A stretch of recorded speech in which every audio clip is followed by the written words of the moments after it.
is healing, or Wolverine claws. That's like the number one that you hear. Everybody loves the Wolverine.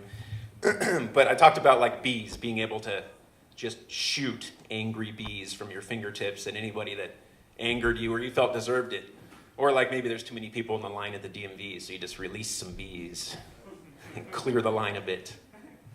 But then I got to think about other powers, and like most of the time I don't get angry at people for anything they do, but when I'm in traffic, that's when I get pissed off at people. Because people are never less considerate than when they're driving in traffic. So I got to thinking about like, okay, what would I want to give somebody in traffic as my superpower, as a reward for being an asshole? So I thought like an angry wife is the number one. Like angry wife, like this single guy being an asshole in his car driving down, cuts me off. I can just put an angry wife in the passenger seat to just bitch him out for his shitty driving. Make him feel worse than I ever could with just a couple of birds that I flip him. So that would be one. And then I thought like the same guy, like that would be great, but also just crying babies. If I could just conjure screaming, like airport screaming babies, that level of screaming. You know, like where the kid's vocal cords are going to burst and you think he's got to be a singer because of how loud he's projecting. Like just multiples of that same child in the backseat of his car right as he passes me. So that would be one. But then I got to thinking about one that would just be funny. Like what if, you guys know what dabs are? Doing dabs? Yeah. What if you could just give somebody the feeling of taking a way too big dab? Just instantly like that, where you can't breathe, you're just coughing and sweating and like falling onto the... What if you could just do that to people? Somebody got a little too cocky, just boom, give them a dab instantly. So if you guys have any suggestions for superpowers, one of my superpowers I don't have is more of a routine. So that's what I'm working on. I recently had a huge life change. I went from living in a nice 3-bedroom, 2-bathroom house. I had a family, had a wife and kids. I actually recently lost my wife and kids, which you have to try really fucking hard with them. Like they really tried to find me in that mall, and I just kept hiding out in the stores I knew they would never go to, and eventually I left because, let's face it, they were a financial burden. I mean, that's, you know, so don't feel bad. But because of that, I lost the house. You know, because I went back and the keys weren't the same. So I had to move in with my mom. And I'm just about to turn 40, and that's like the last thing you want to do is move in with your mom when you turn 40. And so I did. I moved in with her. And at first, it was like really calming and comforting because you have that parent that wants to like hear about your day and cook you meals. But then the problem is it went on, and I got used to being single. It's like when you want to have somebody over, there's nothing worse than being like, so you want to come back to my mom's house? No, it's cool. She's already asleep. We'll sneak in. She won't hear anything. It's totally fine. Right? So that doesn't work. Let alone you don't want to admit that you're living with your mom. So I had to change my living situation. I figured I needed to make like a big upgrade. So instead of that, I decided to move in with a friend of mine. Well, I didn't like move in with him because he already had a wife. So I moved into his backyard in a camp trailer. Because it's way cooler to say that you live in your friend's backyard in a camp trailer. Then you don't have to worry about whether mom is asleep or not in the camp trailer. But it's like, how do you make a camp trailer appealing? You can't, really, unless you're camping. So like I try to make it look, I put a fire pit in the front, put some lawn chairs out, make it look as temporary as possible. Like, oh, I'm just doing this to check out the tiny house, small living thing. I'm trying to make myself better. All of that is a lie. I have no exit plan from the trailer at this point. The only thing I've come up with is it's like 250 square feet of luxury, me and an aging cat. And if that's not enough for you, you're not my kind of girl. But being a cat person in and of itself is weird when you're dating, especially when you're a single guy, because like if you have a dog and you're a single guy, that's adventurous. That sounds cool. That's like something that would happen in an REI commercial, right? You can take your dog anywhere. You go to the dog park, you take him to the beach, goes on adventures with you, you can explore the woods, go mushroom hunting, all this cool stuff. But when you have a cat, it's not cool at all from the standpoint of being a single guy, because like, I mean, what can you really do with the cat except for sit at home and stroke it by yourself? So you too see the irony in that joke. That's good. That's good. But I was dating this girl, and she actually straight up like cornered me about it. She was like, what's the big deal? Like, why do you like having a cat so much? I mean, it's like the cat doesn't really seem like it likes you. You can't really take it anywhere. It barely lets you touch it. Like, what's the appeal? Why do you have a cat? And I thought about it for a long time, and I guess it just reminded me of my ex. Right? Right? Sad joke. Sad joke. But that's not true. That's not true. The biggest problem I have with dating, it's not the trailer and it's not the cat. It's just kind of like my look, because I'm somewhere between like recently showered at Pilot, homeless, and guy you would never pick up if I was hitchhiking. Even if I had a very tiny, cute kitten of a cat, you wouldn't pick me up hitchhiking. Like, I'm not the kind of guy that you bring home to your mother unless she's looking to score drugs or have somebody killed or something like that. So if she's not, you bring me home, there's questions to answer. It just doesn't work. Recently, I got a call from this girl. She wanted to come over. I'd seen her a couple times. She's amazing. So she said, I want to come over. And I thought, like, oh, I'll be funny. I'm a comedian. I'll try out a joke. And I sent her this text that said, should we try anal? And like right away, she messages me back and she says, yeah, I'll bring the lube and the numbing spray.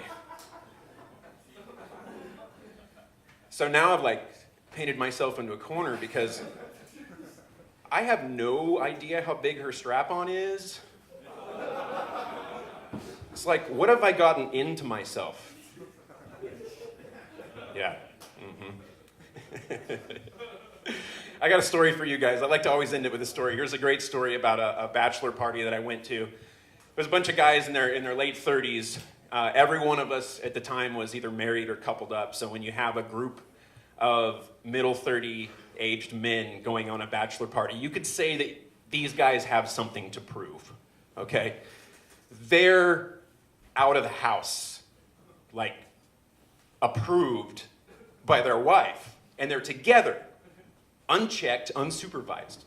So we get this hotel room. Of course, everybody's a cheap ass, so like all four of us dudes are gonna like somehow share this one bed and then like the floor space of this hotel room. And we're super cheap, so we went to Tahoe, not even Vegas. So we're on the way to Tahoe. We get checked into the room, smoke like one joint, have a couple beers, and immediately two of these guys start wrestling because testosterone, I guess. So they're like wrestling, and of course it gets to where it's aggravated, and the next thing you know, it's like for real wrestling. It's no longer like, hey, we're having fun wrestling. Now it's like, again, they have something to prove. And one of these guys like does this weird, like he was a wrestler for 2 seasons in high school move on this other guy who's never really wrestled before, and like he actually hurts him pretty bad, like puts his hip out of place, so the guy's like, you know, has to like walk like this for the rest of the trip, right? And he lost. So that was the great part. But that's not the main part of the story. That's important. We'll come back to that. So this is a gambling trip. So we all go gambling. I don't know if you guys have ever gone gambling with a group of people and been the only person who won. Like even if it's your best fucking friend, if you're the only guy who wins, no one likes you for the entire trip. Like it doesn't matter if you shared all of that money with everybody. And especially when you win big. Now, I don't normally win. I'm not a good gambler. But I had one of those lucky streaks, and so I found this Korean blackjack teller, and me and her were like simpatico, and I swear to God, she was feeding me money. That's how easy it was. I'm just winning all this money. I had like $850 up, so I walked out. I'm like, I'm never gonna get over the top of that at a blackjack table, so I left. Check in with my buddies. I walk over to the other two guys that were in the same room as me, and they are literally the color of this sheet right here, and they're also sitting at a blackjack table, and they have half a chip left. Like they've broken it in half. That's how much they've got left, and like their wallets aren't out anymore for a reason. They've withdrawn everything they have. So like I went up to be excited and tell them I had won, and like they didn't want to hear any of that, you know. So I'm like, okay, well I went over to my other buddy. He's playing craps. Join him on the craps table, win $350 more, okay? My buddy loses $500 on that same craps table. So again, nobody is excited for me, and it's the only time I've ever won. So I'm trying to like buy these guys dinners and lunch and drinks and anything to like become their friends again, and it's just not working. And so finally I'm like, fuck it, I'm not gambling the rest of the time. I've already been too lucky. So I just go into the lounge and decide I'm gonna drink the rest of the weekend away, which is pretty much what I do. So I'm in the lounge a couple times, and one of the things I noticed a couple times on this trip in the lounge, there was this group of young kids, and when I say young kids, I mean like 17. There's no reason they should have been in this bar, but they were unchecked in this bar. And this was a very testosterone-laden group of kids. So they're in the bar, there's a dance floor in the bar, and one of these kids is the loudest and the drunkest of all of his friends. He makes his way to the dance floor, and he proceeds to dance with probably the least effort that I've ever seen somebody put into being a drag queen person.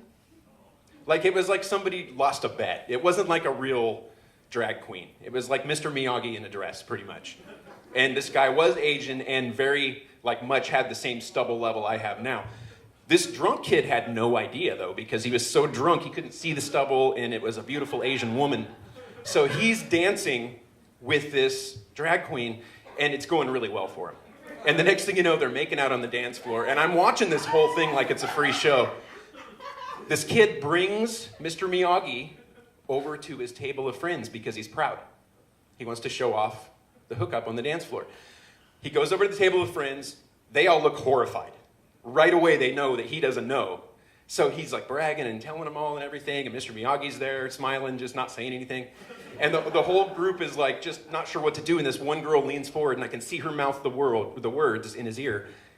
It's a guy.